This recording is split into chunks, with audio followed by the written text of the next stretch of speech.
আমাদের আসল পরিচয় আল্লাহ দিয়েছে কোরআনে কারীমের মধ্যে, খুলিকাল ইনসানু মিন নুতফা, you are a drop of a dirty fluid, এক বিন্দু নাপাক মনির কাতরা থেকে তোমাদের জন্ম দিয়েছে। ফুলের বাগানে, গোলাপের বাগানে জন্ম নাওনি।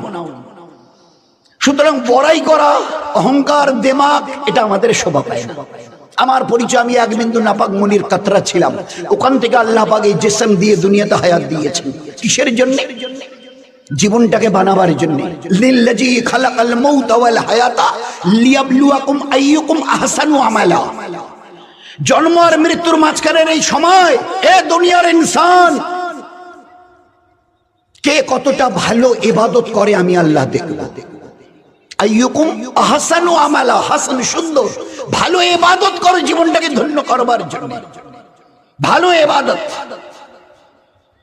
ভালো ইবাদত করে জীবনটাকে কে বানাও, এর এই জন্য আমি আল্লাহ হায়াত আর মৌতের মাঝখানে এই সময়টা দিয়েছি। এটাকে কাজে লাগাও, নয়তো কাল মরণের পরে নিজের পরিণতি দেখে এই চোখ দিয়ে রক্তের কান্না কাঁদতে কাঁদতে তোমাকে জাহান্নামে যেতে হবে।